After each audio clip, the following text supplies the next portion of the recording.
오후에 참석해 주신 여러분들, 네, 저희는 여전히 지금 아침 시간입니다. 다시 한번 저를 이렇게 귀중한 포럼에 초대해 주셔서 감사의 말씀을 드립니다. 몇 가지 제 경험을 태국에서 어떤 것들이 있었는지 말씀드리도록 하겠습니다. 그래서 오늘 이렇게 줌을 통해서 여러분들께 코로나19 시국에 어떤 새로운 상황이 있었는지, 그리고 저희는 CBT와 같은 또 지역 기반 관광에 대한 것들에 대해서 어떻게 계획하고 개발했는지, 그리고 미래에 대한 내용을 말씀드리도록 하겠습니다. 저희 대학교에 같은 경우에는 또 문화 특성을 고려하고 지역에 있어서 각각의 관습과 문화를 고려해서 진행해 나가고 있습니다. 물론 저희의 초점은 전통 문화를 고려해 보면서 문화를 기반으로 한 또 지역 관습과 지역 주민들을 아우르는 말씀을 해드리고 있습니다. 그래서 생태 기반 관광, 또 지역 기반 관광에 대해서 저희가 주안점을 두고 있습니다.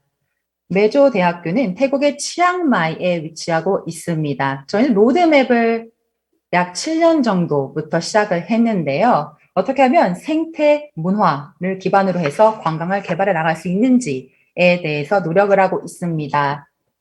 자, 그런 다음에는 생태 어떻게 저희가 개발했는지로 봐야 합니다.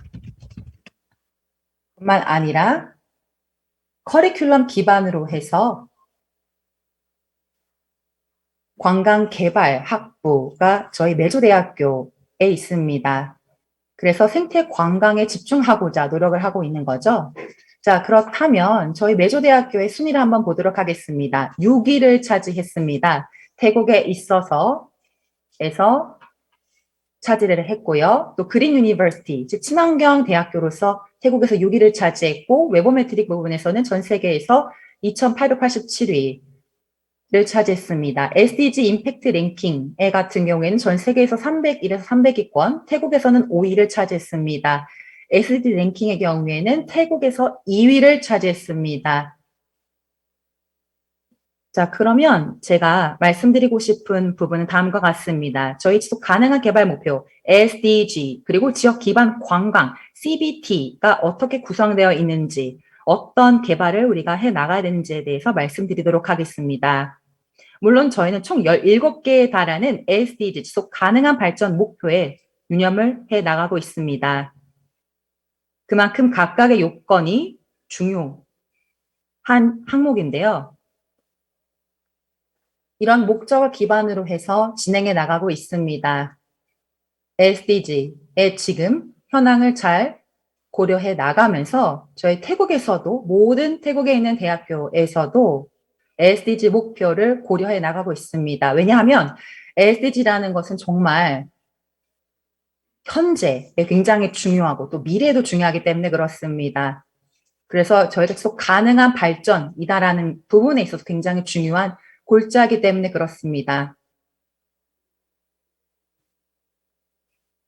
SDG와 지역 기반 관광을 통해서는 함께 우리가 골자를 해 나가고 있는데요. 몇 가지 여러분들이 지역 기반으로 통해서 하나하나 말씀드리도록 하겠습니다. 첫 번째는 바로 빈곤 퇴치입니다. 지역 기반 관광에 있어서는 우리의 지역을 통해서 너무나 많은 영향을 받고 있습니다. 각각 지역 사회별로 우리가 계속해서의 기준과 또 관광 기준을 개선해 나가는 것에 대한 목표가 있기 때문에 그렇습니다. 특히 기업 소유주의 경우에는 이 비즈니스를 잘 활용해 나가고 이해하기 위해서는 관련된 SDG 활동들을 이해해야 합니다. 뿐만 아니라 생태 관광에 있어서도 수익 창출에 있어서도 중요합니다. 지역사회에 있어서도 어떤 관련된 관광 활동을 가진 그리고 여기에 수익을 창출하는 모든 분들께 이것을 잘 이해해야 하는 중요한 요건이거죠. 이것을 그냥 이해하는 것뿐만 아니라 공유를 하고 관광을 통해서 관련된 혜택을 잘 거두어 나가야 합니다. 교육, 삶의 질, 양성평등, 그리고 청정식수와 위생, 그리고 청정에너지, 비용 합리적인 에너지, 그리고 수익 창출과 산업혁신, 인프라, 그리고 불평등의 감축과 같은 총 17개에 달하는 SDG 목표를 기반으로 해서 저희는 저희의 지역 기반 관광에 있어서 주력하고 있습니다. 태국의 경우에는 약 100개에 달하는 커뮤니티가 있습니다. 저희는 뭐 홈스테이 스탠다드라고 부르고 있는데요. 약 10년마다 각각의 대회를 펼쳐서 지역사회별로 각각 SDG에 어떻게 잘 이행해 나가는지 평가하는 대회장을 열고 있습니다. 각각의 커뮤니티마다 커뮤니티 기준 혹은 표준에 충족하는지를 보고 있습니다. 이것을 홈스테이 스탠다드, 즉 홈스테이 표준을 통해서 지역별로 함께 비교해 나가고 있습니다. 어떤 굉장히 강력한 파트너십이 있을 경우에는 경쟁자가 아니라 파트너로 함께 우리가 지역사회 간의 협업을 일궈내고자 하는 중요한 골자입니다.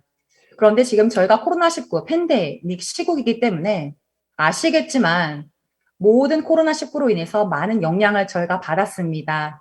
저희 관광산업도 빼놓을 수 없죠. 특히 지역 기반 관광에도 그렇습니다. 왜 그럴까요? 특히 저희 입장에서는 이 관광이라는 것 자체가 이 외국인의 많은 비중을 차지할 수밖에 없었습니다. 그런데 이제는 더 이상 지역 기반 관광과 또 이 코로나 시국에 있어서 더 많은 여러 가지 어려움이 있었기 때문에 이제 SDG와 어떻게 우리가 관광 산업을 잘 연계 나갈지를 계속해서 주력하는 것은 저희 한국 또 태국에 있어서 동남아시아 그리고 전 세계에 이르기까지 다 중요한 과제다라고 생각이 듭니다. 그래서 5P를 기반으로 해서 저희의 관광 활동에 있어서 중요한 요건이 있다라고 생각이 됩니다. 첫 번째는 파트너십이겠죠. 파트너사일 수도 있겠고 아니면 경쟁사가 참여될 수도 있겠지만 SDG를 관광산업의 진정으로 구현하기 위해 있어서는 5P도 필요합니다. 그 다음으로는 일명 New Normal CBT가 태국에 어떤 요건이 있는지 어떤 현황인지에 대해서 말씀드리도록 하겠습니다. 지금 저희는 네, 첫 번째 보시게 되면요. 일명 버추얼이라고 하죠. 가상 이제 공간은 새로운 실제 상황이다라는 것을 한번 주력해 봐야 합니다. 이제는 물리적인 거리두기, 물론 사회적인 거리두기도 있지만 이제 저희는 뭐 사회적인 거리두기도 있겠죠. 사회적 거리두기, 물리적 거리두기. 지금 이 시국에 저희가 계속해서 갖고 있는 현실이기 때문에 모든 것들이 다 비접촉, 비대면으로 이루어지고 있는 상황입니다. 이것이 저희가 직면하고 있는 뉴 노멀이죠. 그래서 앞으로 저희가 이 부분도 잘 고려해 나가야 하는 새로운 관광산업의 행태다라고 생각이 됩니다. 어떻게 우리가 각각의 관광산업에 있어서 고객들에게 맞춰서 이런 것들을 좀 더 분류를 해서 다른 요건들과 연계를 해서 관광산업의 중요성을 환경적으로 혹은 각각의 여러 가지 우리 환경 요소들을 고려해 나갈지를 살펴봐야 합니다. 이 모든 것들이 바로 우리가 환경적인 요건, 사회적인 요건, 거리두기 뿐만 아니라 가치 창출에 있어서 굉장히 중요합니다. 자, 그렇다면 우리가 이 모든 것들을 다 어떻게 충족해 나갈 수 있을까요? 그렇다면 우리가 구현하고자 하는 경험은 무엇일까요? 지금 이 시국에서 우리가 할 수 있는 것이 무엇일까요? 물론 우리가 할 수 있다라고 약속은 할 수 있겠지만 그렇다면 우리가 앞으로 무엇을 공유하고 우리가 적용해 볼 만한 경험은 무엇인지 고객들로 하여금 어떻게 우리가 이해시킬 수 있는지를 중요하게 생각해 봐야 합니다. 그리고 앞으로 우리가 도착지로 여행을 갈 때 여기서 우리가 주고자 하는 경험을 어떻게 반영할지, 어떻게 제공할지, 우리의 관광업에 있어서 또 관광객들에게 있어서 어떻게 구현해 볼지를 살펴봐야 합니다. 그렇게 함으로써 좀 더 우리가 몰입감을 줄 수 있는 체험형 관광을 어떻게 강화해 나갈 수 있는지 봐야 합니다. 이제는 체험 기반으로 저희가 관광 산업을 이전엔 했었지만 지금은 여러 가지 많은 제한점이 있기 때문에 어떻게 해야 하지만 이 문제를 잘 해결해 나갈 수 있을지를 봐야 합니다. 다양한 활동들이 있겠지만 그런 것들을 어떻게 우리가 해결해 나가야 될지 한번 살펴봐야 합니다. 그렇다면 저희는 이제 코로나19 시국 이후에 어떻게 태국에서는 해 나가야 할까요? 리부트, 그리고 재건, 리브랜드, 그리고 반등, 리바운드, 그리고 리밸런스, 재균형이 필요합니다. 먼저 리부트입니다. 다시 지역으로 우리가 찾아가는 거죠. 다시 방문을 하는 겁니다. 굉장히 중요한 요건 중에 하나이기 때문에 다음 달의 경우에는 이제 태국에 본격적으로 관광객들의 출입이 허용이 시작됩니다. 그렇게 되면 이제 다시 한번 우리가 이제 활동을 통해서 다음 달에 본격적으로 관광객들, 즉 총 10개국에 달하는 관광객들의 출입을 허용하게 됩니다. 그리고 11월 1일부터 본격적으로 관광객들이 들어오기 때문에 다시 지역으로 가보세요. 지역 기반 관광이 본격적으로 시작됩니다. 이제 뉴 노멀에 있어서 그리고 새로운 규범도 저희가 빼놓을 수 없습니다. 사회적 거리두기, 물리적 거리두기 같은 것들이 있는데요. 관광업에서 어떻게 하면 우리가 지역사회 기반으로 해서 어떠한 새로운 규범을 준수해 나갈지가 중요합니다. 태국에 있어서는 이 모든 것들이 중요하죠. 그 다음으로는 디지털화로 나아가는 것입니다. 안정성, 물리적, 또 사회적 거리두기, 그리고 비접촉, 이라는 부분들이 있는데요. 그렇다면 이런 것들을 어떻게 좀 더 시각화해서 관광업에 잘 반영해 나갈 수 있는지를 좀 더 주력해서 생각해 봐야 합니다. 저희 국가에서 말이죠. 자, 그렇다면은 그 다음에는 좀 더 우리가 최상의 수준으로 구현해 나가기 위해서 그리고 두 번째로는 좀 더 자부심을 갖고 자긍심을 갖고 나아가는 마음 자세가 필요합니다. 관광객들에게 특히 관광객들이 많이 방문하는 곳에서 같이 함께 오고 또 선택할 수 있는 여러 가지 최고품질의 서비스를 지향해 나가야 하는데요.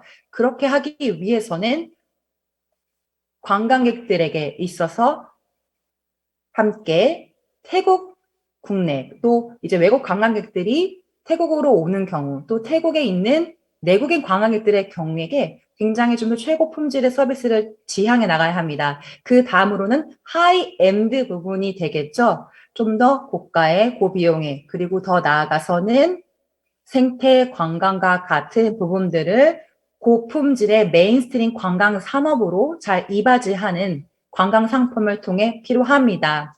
고품질의 서비스는 중요합니다. 관광업에 있어서 중요하겠죠. 그래서 미래 관광업에 있어서도 중요하다고 생각이 됩니다. 그 다음으로는 재균형, 리밸런스입니다. 책임감을 갖고 최대한 천연 자원을 보호하는 방법에서 그리고 지속 가능성을 구현하면서 나아가야 합니다. 몇 가지 제가 사례들을 말씀을 드렸고요. 저희 메조대학교에서 운영하고 있는 재배 농장에 대해서도 한번 설명을 드리도록 하겠습니다. 아마 태국에서 최초 대학교로서 총 40년간의 연역을 통해서 일명 캐나비스 유니버시티라고 하는 이 대마초를 저희가 재배하는 재배 농장을 진행을 한 바 있습니다. 이를 통해서 우리가 함께 이 재배 농장을 통해 기회를 창출하고자 하는 것입니다. 물론 여기 일부 국가에서는 이 대마초 거래가 불법이다라는 것을 알고 있는데요. 최대한 저희는 이 합법적인 거래 한도 내에서 이 재배 식물을 거래를 하고 있습니다. 그래서 저희 내부적으로 진행하고 있는 재배 농장을 통해서 2019년부터 본격적으로 저희 메조대학교에 있어서는 저희 재배 농장을 방문하는 이명 새로운 이런 관광 산업을 통해서 진행을 한 바 있었고요. 연간 12,000개에 달하는 작물을 재배하고 있습니다. 그리고 이 작물이 약 4,700건에 달하는 야외 재배 농장에서 작물을 재배하고 있습니다. 태국의 경우에는 또 의료진들의 방문도 이렇게 있었습니다. 자, 그렇다면 왜 우리의 동료들, 또 우리의 강연자들, 연구원들, 이 외부에 있는 또는 다른 외국의 국가들에게 혹은 필리핀이라든지 다양한 국가에서 코로나19 이전에 방문을 했었지만 지금은 코로나19 때문에 가상 웨비나나 가상 회의로 저희가 진행을 하고 있습니다. 한국에서도 또 필리핀에서도 전에는 저희 대학교에 오셔서 관련된 활동들을 참관하기 위해서 방문하신 적이 있었습니다. 그래서 생태 관광이 무엇인지에 대해서 저희가 운영하고 있는 치앙마이에 소재하고 있는 재배 농장을 방문을 해서 함께 진행해 주셨습니다. 우리가 이 생태 관광, 특히 재배 농장을 통해서 어떻게 하면 우리가 더 나은 생태 관광을 진행해 나갈 수 있는지의 다양한 활동들을 이 사진을 통해서 보고 계십니다. 뿐만 아니라 또 저희도 관광객들도 저희가 진행하고 있는 외국인 관광객들도 방문을 한 바 있습니다. 올해 경우만 보더라도 또 다른 프로젝트를 진행했는데요. 약 1,200개에 달하는 작물을 재배를 했습니다. 물론 저희가 꽃을 재배를 하지만 이것 자체를 저희가 다 판매를 할 수는 없습니다. 이 대학교 내에서 저희가 최대한 이 생태 관광을 도모하고자 노력하는 여러 가지의 결과물로 진행해 나가고 있기 때문에 이제 캐나비스, 즉 이 대마초 같은 경우에도 지금 햄프라고 하는 표시되어 있는 작물이 있습니다. 3이죠. 그래서 각각의 다양한 작물들을 저희가 재배하는 도표를 보여드렸고요. 음식, 또 요리와 같은 것들을 저희가 이 태국에서는 이런 아까 제가 말씀드렸던 이 재배식물 혹은 이 대마절 같은 것들을 이렇게 저희가 요리로 하는 것도 합법적입니다. 지금 보시는 사진들도 그렇고요. 그리고 또 다양한 식물 같은 것들도 의약품 용도로 저희가 합법적인 내에서 이렇게 같이 사용을 하고 활용을 하고 진행해 나가고 있는 사진들을 보여드리고 있습니다. 많은 또 태국 내에 또 다른 국가에서 동료분들과 또 다양한 관계자분들이 저희 메조대학교에 방문을 해주셔서 많은 활동들을 즐겨주셨습니다. 헨리포드가 이렇게 얘기를 한 바 있었고요. 가능하시다면 나중에 또 저희 태국을 방문해 주셔서 또 저희 대학교에 가능하시면 꼭 방문해 주셔서 진행해 나갈 수 있는 좋은 미래가 있으면 좋겠습니다. 함께하는 것은 시작이요. 함께 유지하는 것은 진보요. 함께 일하는 것은 성공이다라는 헨리포드의 말로 제 발표를 마무리하도록 하겠습니다. 경청해 주셔서 감사합니다.